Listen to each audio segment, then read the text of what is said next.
هناخد بقى بين الواقع والخيال في عالم الجنف في الكبار برضه، يعني في الكبار بقى الخيال كبير جدا، فتعالوا نشوف بين الواقع والخيال. بين الواقع والخيال. الوضعية الخاطئة في النوم تسبب جنف في الكبار. ده خيال. خيال. الكالسيوم ومشاكله يسبب جنف في الكبار. ممكن طبعا لو واحد عنده اوستيوبوروزيس او اوستيوماليشيا، ابتدى جاله اوستيوبوروتيك فراكشرز، تعمل له انواع مختلفه، يا اما كيفوزيس او اللي هو تحدب او سكوليوزيس حسب جت فين. اي حد بيشتغل في الاساس او في الحمالين او في حمل هيجي لهم جنف او هيجي لهم مشاكل. لا مش شرط جنف، لكن هو ممكن يجي له مشاكل في العمود الفقري بصفه عامه. يعني يجي له ديسك بقى، انزلاقات غضروفيه، ده اكتر حاجه يعني سيناريو لو انت بتشيل حاجه بصوره غير صحيحه. علاج الجنف حزام في العمود الفقري بيتباع في كل القنوات، نظبط. الحزام الجامد. مشكله الحزام يعني ان هو بيعمل ضعف في العضلات.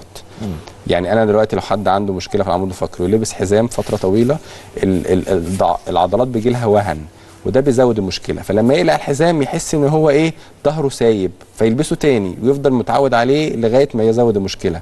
فاحنا لما بنلبس الحزام في اضيق الحدود، في ظروف ضيقه جدا، لفترات زمنيه ضيقه جدا، في حالات يعني يكون فيها ماسل سبرين او حاجه محتاجين نريح العضلات، لكن استخدام الحزام بصوره كبيره للاسف خاطئ.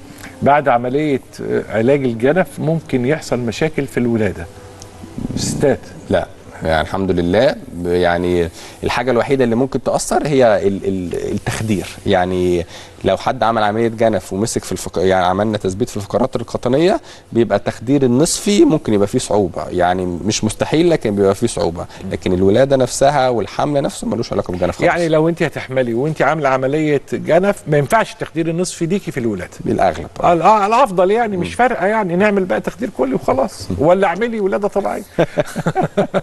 ولو ولاده قيصريه اعملي تخدير كلي. نورت وابدعت. ربنا يكرمك. ضيفي العزيز واحد من نجوم هذا العالم، الاستاذ الدكتور يحيى البرمبلي، الاستاذ المساعد واستشاري جراحات العظام والعمود الفقري، استشاري جراحات اعوجاج العمود الفقري، زماله جراحه عظام الاطفال وتشوهات العمود الفقري، زماله جراحه العمود الفقري متقدمه بانجلترا. نورت لنا حته مهمه جدا في الشارع، في القهاوي، في الحواري، في شوارع مصر الجميله، في كتير ستات ورجاله عندهم جنف. النهارده اكيد استفادوا استفاده كبيره. اتمنى كده. نورت يا دكتور يحيى. شكرا جزيلا. خليكم دايما مع الناس الحلوه.